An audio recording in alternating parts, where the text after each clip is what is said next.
Olá pessoal, tudo bem com vocês? Aqui quem fala é o professor Morrinho. Um bom dia, uma boa tarde, uma boa noite para você que está me acompanhando. Venho hoje outra vez para a gente trabalhar, conversar sobre um tema importante da geografia e hoje o tema escolhido foi o de escala cartográfica. Um tema que é bastante comum de ser cobrado nos vestibulares, um tema que muitas vezes traz bastante dificuldade aos alunos por misturar o conteúdo de geografia com o conteúdo de matemática. E aí, para a gente começar a trabalhar com esse conceito, e com esse assunto, é interessante que a gente saiba o que são as escalas cartográficas, e é isso que a gente vai trabalhar no próximo slide. Então, eu olho aqui para o conceito de escala cartográfica e vejo que esse conceito ele traz uma relação matemática. E que relação matemática é essa? É uma relação de proporção entre as distâncias que eu tenho em um mapa e as distâncias que eu tenho na realidade. E por que eu estabeleço essa relação de proporção? Tem que se colocar no lugar de um cartógrafo, que é aquele indivíduo que trabalha a elaboração de um mapa. Ele, quando lida com um espaço para ser representado numa folha de papel, ele não consegue representar exatamente com as dimensões reais desse espaço. Imagine representar uma cidade, representar um estado ou representar um país. Quer dizer, eu preciso reduzir de tal forma esse espaço representado, mas manter a proporção desse espaço representado na folha de papel. Por isso, então, que eu vou usar a escala cartográfica. Quando eu trabalho com o conteúdo de escala, acompanhe aqui comigo, eu posso trabalhar esse conteúdo de duas maneiras possíveis. Posso trabalhar através de uma escala numérica, onde a relação que vai ser feita entre a distância do mapa e a distância real será uma relação entre dois algarismos, ou eu trabalho com a escala gráfica, onde um gráfico, no caso, qual é o gráfico? É este gráfico, uma reta dividida em lacunas iguais, em partes iguais, onde eu expresso através dessas lacunas uma relação de distância, uma relação de proporção. Se eu comparar as duas formas de representação, eu vou perceber que essa escala gráfica ela tem uma visualização muito mais rápida, muito mais fácil do que a visualização que eu vou encontrar na escala numérica. E é justamente por isso que ela aparece pouco no vestibular. A que mais vai aparecer no seu vestibular é justamente a escala numérica. Não apenas pela dificuldade de leitura, mas pela necessidade, na maioria das vezes, de fazer transformação de medidas, como esta que aparece no meu exemplo. Pensando nisso, como cai muito mais a escala numérica do que a escala gráfica, vamos trabalhar especificamente com a escala numérica. Então, o que eu tenho nessa escala numérica? Uma representação de 1, 2 pontos para 5 milhões. Como que eu leio isso? Eu leio que 1 está para 5 milhões. Mas o que ainda representa isso? Se eu tenho esses dois pontos, um sinal de divisão, na divisão, cada um desses dois algarismos representa alguma coisa. O algarismo número 1, ele representa o numerador dessa divisão, enquanto que o algarismo 5 milhões representa o denominador dessa divisão. Aí você fala, mas Morrinho, é tão banal isso, por que eu tenho que saber? Esse valor de denominador, um pouquinho mais adiante na nossa aula, vai fazer toda a diferença. Muito bem, então 1 para 5 milhões. Não sai muito do lugar. Um desses algarismos tem que servir como distância no mapa, o outro desses dois algarismos tem que servir como distância real. Bom, qual dos dois eu vou usar como distância no mapa? Eu vou usar o primeiro algarismo como distância no mapa, porque é o mapa que eu tenho na minha mão. O mapa vai ter o valor de referência para eu encontrar o que eu vou ter na realidade. Então, esse 1, ele sempre vale a distância no mapa. Consequentemente, os 5 milhões vale a distância real. Mas, Morrinho, estamos falando de distância, não estamos? Sim, estamos. O quê? 5 milhões do quê? Bom, sejamos sensatos. Qualquer unidade de medida que eu colocasse aqui, eu iria encontrar equivalente do outro lado. Ou seja, se eu colocasse 1 quilômetro aqui, eu teria que ter 5 milhões de quilômetros do outro lado. 1 metro deste lado, 5 milhões de metros do outro lado. Mas como eu estou lidando com uma folha de papel, vale a pena mexer uma folha de papel, ou medir, perdão, uma folha de papel em quilômetros ou em metros? Com certeza não, né? Então a gente vai usar esse valor 1 da distância do mapa sempre como 1 centímetro. E se eu tenho centímetro do lado do numerador, eu vou ter também centímetros do lado do denominador. E aí a coisa mudou um pouquinho de figura, né? Porque agora eu sei que 1 centímetro do meu mapa, 1 centímetro do meu mapa, equivale a 5 milhões de centímetros na realidade. É importante frisar para vocês que esse valor aqui da distância real, ele nem sempre vai ser 5 mil. Ele sempre vai ser um valor diferente, porque depende muito da área que eu quero representar. Posso representar uma sala de uma casa, posso representar o espaço de uma cidade, o espaço de um estado, de um país, de um continente, ou até mesmo o espaço de todo o planeta Terra. Mas independentemente do espaço que eu queira representar, pessoal, o que eu tenho que ter em mente? Que quando eu expresso essa unidade numérica, 2,5 milhões, veja que aqui não vai aparecer escrito a unidade de medida e nem aqui vai aparecer a unidade de medida escrita. Quer dizer, em ambos os valores, essa unidade de medida não é transcrita. Como agora eu faço a leitura dessa escala numérica? Simples. 1 centímetro do mapa vale 5 milhões, desculpa o rabisco, de centímetros na realidade. Tendo essa conclusão, vamos mudar de slide e trabalhar um pouquinho melhor com esse. Então tá aqui, ó. Como eu disse a vocês, nesse exemplo do que a gente tem de escala numérica, né? Cada 1 centímetro do meu mapa equivale a 5 milhões de centímetros na realidade. Qual é o problema que nós temos aqui? Mensurar esses 5 milhões de centímetros. Porque, olha, se eu meço a largura do meu dedinho, eu sei que deve ter mais ou menos 1 centímetro. Sei que essa distância aqui, ó, que eu estou tentando mostrar para vocês, é uma distância de aproximadamente 10 centímetros, que se eu abrir meus braços vou ter uma distância de um pouco mais de 1 metro. Mas mensurar, galera, uma distância de 5 milhões de centímetros realmente é algo muito difícil. E aí eu quero saber, para tornar um pouco melhor a minha percepção sobre essa escala, quantos centímetros, ou perdão, quantos quilômetros existem nesses 5 milhões de centímetros. Aí eu saio do campo da geografia e entro no campo da matemática. E eu vou entrar no campo da matemática brincando aí de transformar medidas. Lembrar daquela aula lá no ensino fundamental, né, que tinha aquela tabelinha, que você tinha várias unidades de medida, colocava zerinho a mais indo para a direita, trazia a vírgula se fosse para a esquerda. Mas não precisa ser tão complexa assim a transformação de medida. Vamos passar a lembrar de medidas básicas, de conversão de medidas bem básicas. Por exemplo, ó, em qualquer lugar do mundo que a gente estiver, 1 quilômetro sempre vale 1000 metros. Isso nunca vai mudar. Assim como em qualquer lugar do mundo que a gente estiver, 1 metro sempre vale 100 centímetros. Então eu pergunto a vocês, se 1 quilômetro vale 1000 metros e 1 metro vale 100 centímetros, quantos centímetros eu tenho nesses 1000 metros? Ou quantos centímetros eu tenho nesse 1 quilômetro? E aí eu cheguei numa relação, uma regrinha de 3, que eu posso fazer a multiplicação em cruz. Qual seria essa minha multiplicação em cruz? Seria multiplicar o x vezes 1 e os 1000 vezes 100.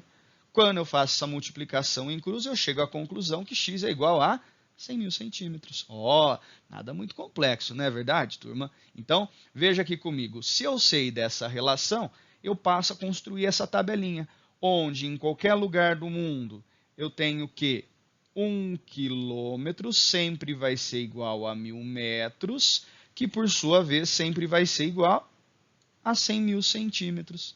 Quer dizer, não há necessidade de decorar isso, né? Você consegue chegar a essa conclusão de maneira bem simples, fazendo essa simples conversão de medidas aí que a gente desenvolveu. Se eu tenho isso em mente, eu posso agora brincar com esse valor 5 milhões de centímetros. E aí, na hora que eu vou brincar com isso, dá uma olhada no que eu vou fazer. Então, eu tenho aqui no meu slide tudo aquilo que a gente já desenvolveu, né? A escala numérica de 1 para 5 milhões. E agora eu quero saber quanto que eu tenho de quilômetros nesses 5 milhões de centímetros. Veja que eu coloquei a minha tabelinha de transformação de medidas e eu vou usar essa tabelinha nesse processo de transformação. Como que eu faço isso? Bom, Eu sei, pela minha tabelinha, que 1 quilômetro tem 100 mil centímetros. Eu quero descobrir quantos centímetros eu tenho, quantos quilômetros eu tenho em 5 milhões de centímetros. De novo, vou fazer uma regrinha de 3. De novo, vou fazer a multiplicação em cruz. E quando eu faço essa multiplicação em cruz, eu chego aí que o valor de 100 mil vezes y é igual a 5 milhões. Se os 100 mil estão multiplicando de um lado, eu vou jogar para o outro lado dividindo. 5 milhões dividido por 100 mil, eu tenho um valor de y igual a 50 quilômetros. Portanto, eu tenho nesse meu exemplo que 1 centímetro do meu mapa equivale a uma distância real de 50 quilômetros. Mas, Morrinho, como é que seria uma escala cartográfica, né? Ou como é que seria um mapa que usasse essa escala cartográfica de 1 centímetro para 50 quilômetros? Seria um mapa como esse do estado de São Paulo.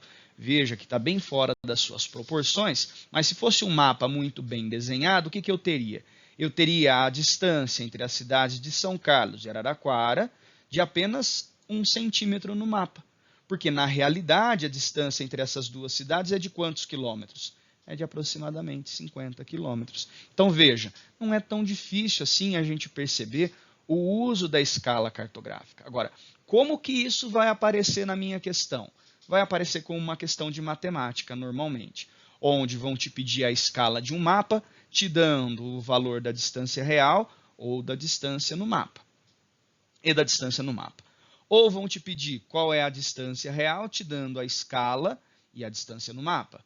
Ou vão te pedir uma distância de mapa, te informando qual é a distância real e a escala. E talvez o maior desses desafios que apareça num exercício como de escala, eu vou apagando aqui enquanto eu converso com vocês, talvez o maior desafio que apareça é justamente nesse processo de transformação de medidas. Então, se você tiver um bom domínio matemático para fazer as transformações de medida, para organizar bem as suas regrinhas de 3, como a gente organizou aqui bonitinho, tenho certeza que a chance de você errar vai ser uma chance muito pequena.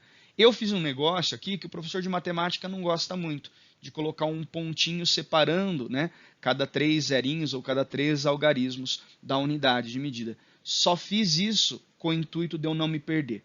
Tá? Se você quiser, ao invés de colocar um ponto, deixar um espacinho, também cabe. A ideia é não se perder. Professor, eu posso usar a notação científica? Pode. A única coisa é que na hora de informar essa escala numérica, você não vai informar 1 para 5 vezes 10 à sexta. Você vai informar 1 para 5 milhões. Tá? Então, tome cuidado nesse sentido. Tudo bem quanto à escala numérica? Espero que tenha entendido. Vamos olhar agora para o outro tipo de escala, que é a escala gráfica. Então, aqui está a minha escala gráfica. Veja que nessa minha escala gráfica eu tenho uma régua, né? Essa régua ela está dividida em várias partes iguais e que para cada uma dessas partes iguais eu tenho um valor associado. Veja que em relação à escala numérica eu já tenho aqui uma novidade. Qual é a novidade que eu vou encontrar? A expressão da unidade de medida. E aí, se eu tenho expressa a unidade de medida aqui, quilômetros, será que essa unidade expressa uma distância real ou expressa uma distância no mapa?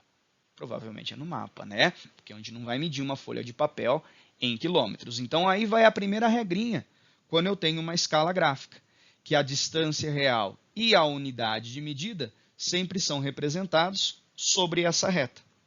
Então, eu podia ter muito bem outros valores aqui, no lugar dos 50, do 100, do 150, e ter uma outra unidade de medida no lugar do quilômetro. Mas, nesse caso, eu usei esses valores e usei essa unidade de medida. Aí você fala para mim, mas Morrinho, como é que eu vou saber a unidade de medida do mapa? Como é que eu vou saber a distância do mapa? Veja aqui comigo. Eu não encontro várias lacunas de igual dimensão. Então, eu tenho aqui uma lacuna que vale 50 quilômetros. Tenho outra lacuna que vai do 50 a 100, então também vale 50 quilômetros. Outra lacuna do 100 ao 150 que também vale 50 quilômetros. Quer dizer, então, que cada uma dessas partezinhas sempre equivale a uma mesma coisa na realidade. E se vale sempre uma mesma coisa na realidade, vale também sempre uma mesma coisa no próprio mapa. E qual é o valor que a gente vai usar de referência no mapa? É o valor 1 centímetro. Então, a segunda regrinha que eu tenho é essa. Cada parte desta reta equivale a uma distância de 1 centímetro no mapa. E aí, acompanhe comigo novamente o raciocínio. Se eu tenho daqui até aqui 1 centímetro, daqui até aqui eu tenho também 50 quilômetros. Se daqui até aqui eu tenho mais 50 quilômetros, daqui até aqui eu tenho mais 1 centímetro. E assim vai. 1 centímetro, 50 quilômetros. E eu podia desenhar essa escala gráfica infinitamente, com os valores 200, 250, 300. Podia ficar até o final aqui do meu slide, apontando valores de centímetro em centímetro e a cada 50 quilômetros. Qual é a conclusão, portanto, que eu chego quando eu olho para uma escala como essa? Eu chego à conclusão, deixa eu só acabar de apagar aqui, que eu rabisquei um monte, né? Eu chego à conclusão de que cada 1 centímetro da minha reta, ou no meu mapa, equivale ao mesmo tempo a 50 quilômetros na realidade. Muito mais rápido da interpretação ser feita, muito mais fácil a leitura, porque não requer nenhum tipo de transformação de medida. E aí, se você estava atento, qual é a conclusão que você chega? Que o que eu representei na escala numérica, no slide anterior, e que representei na escala gráfica, representam exatamente a mesma proporção. Qual vai ser a dificuldade em lidar com a escala gráfica? Se pedirem para fazer a conversão dessa escala gráfica em uma escala numérica, ou ao contrário, se te pedirem para converter a escala numérica em uma escala gráfica. Quer dizer, é de novo a dificuldade de fazer uma regra de 3, é de novo a dificuldade de fazer um processo de conversão de medidas. Tudo bem? Para a gente fechar o nosso encontro e terminar essa aulinha, vamos trabalhar então com um último conteúdo referente à escala, que é falar sobre o tamanho de uma escala. Veja comigo no próximo slide. Então, para a gente falar do tamanho de uma escala, trouxe aqui 2 mapas para vocês acompanharem comigo. Um mapa do Brasil, como todo mundo conhece, e um mapa do estado do Rio de Janeiro, que foi recortado desse mapa do Brasil. Percebam que quando eu olho para essas escalas, eu encontro escalas de tamanhos diferentes. A primeira escala do Brasil, 1 para 25 milhões, a segunda escala do Rio de Janeiro, 1 para 400 mil. Se eu olho para a escala 1 para 25 milhões, fazendo já a conversão de medidas, seria 1 centímetro do mapa para 250 quilômetros na realidade. Enquanto que aqui, no mapa do Rio de Janeiro, eu teria 1 centímetro do mapa para 4 quilômetros apenas na realidade. Quer dizer, é bem diferente o que a gente tem de proporção de um mapa para o outro. Portanto, eu tenho tamanhos de escala diferentes. Isso é um assunto que confunde muito o estudante. Então, presta atenção comigo na comparação que a gente vai fazer. Vou olhar para o mapa do Brasil, que está num amarelo mais claro, vou olhar no mapa do Rio de Janeiro, que está num tom de verde mais clarinho. E vou começar comparando esses mapas com relação à área mapeada. Não há muita dúvida que a área mapeada do território brasileiro é muito maior do que a área mapeada do território do Rio de Janeiro. Por isso, quanto à área mapeada, eu tenho essa relação. No Brasil, a área mapeada é maior, no Rio de Janeiro, essa área mapeada é uma área menor. E eu consigo comprovar isso quando eu olho para a distância real, que é aquele valor de denominador que eu falei que seria importante. Veja como é maior o denominador no mapa do Brasil e menor o denominador quando eu tenho o mapa do Rio de Janeiro. Pudera, né? Eu estou representando no Brasil uma área muito mais extensa e no Rio de Janeiro uma área realmente muito menor. Então, veja que essas duas grandezas, o tamanho da área mapeada e o valor do denominador, são grandezas diretamente proporcionais. Mas há uma outra informação que eu acho legal a gente perceber, que é a informação do detalhamento. Compare o grau de detalhamento que existe entre esses 2 mapas. Eu olho para o mapa do Brasil, eu consigo distinguir quais são as várias cidades do estado do Rio de Janeiro? Não consigo. No entanto, quando eu olho para o mapa do Rio de Janeiro, eu já consigo distinguir quais são os diferentes municípios que compõem esse estado? Com certeza. Quer dizer, eu tenho no mapa do Rio de Janeiro um grau de detalhamento maior e no mapa do Brasil, um grau de detalhamento menor. E é justamente essa informação que vai ser a informação proporcional ao tamanho de uma escala. Eu digo que a escala do mapa do Brasil é uma escala menor do que a escala do mapa do Rio de Janeiro. Ih, Morrinho, mas eu buguei. Não bugou, não. Fique atento aqui comigo que eu vou te explicar um pouquinho melhor essa situação. Fala para mim, qual dos dois mapas eu tive que representar mais próximo da realidade? Não foi o mapa do Rio de Janeiro? Então a redução foi menor e a proporção é maior. Escala não é simplesmente uma relação de proporção? Se eu tenho uma proporção mais próxima à realidade, o mapa do estado do Rio de Janeiro tem maior escala. Se eu tenho o mapa do Brasil muito diminuído em relação à realidade, eu tenho, portanto, uma escala pequena nesse mapa do Brasil. Puxa, Morrinho, ainda assim eu não consegui perceber essa diferença no tamanho de escala. Tenta olhar do ponto de vista matemático. Eu tenho aqui uma divisão de 1 para 25 milhões, e aqui eu tenho uma outra divisão de 1 para 400 mil. Se o resultado dessa divisão de cima for x e o resultado da divisão de baixo for y, qual dos dois resultados vai ser maior? O resultado x maior que y ou um resultado y maior que x ou x menor que y? Com certeza é esse resultado. Dividir 1 para 25 milhões vai me dar um número menor do que dividir 1 para 400 mil. Sendo assim, então, que tipo de conclusão eu posso chegar quando eu falo do tamanho de uma escala? Eu posso chegar à conclusão de que o tamanho dessa escala tem uma relação diretamente proporcional ao grau de detalhamento, que é o que eu busquei explicar nessa parte de baixo. Mas que existe uma relação inversamente proporcional em relação à área mapeada e em relação a essa distância real. Beleza? Dificilmente exercícios aparecem desse jeito, mas já vi aparecer em alguns vestibulares. Basta então que você faça um bom treinamento com uma lista de exercícios e assim consiga desenvolver com melhor qualidade esses exercícios nos seus vestibulares. Beleza? Muito obrigado mais uma vez, até uma próxima aula. Um abração, fiquem bem. Tchau, tchau.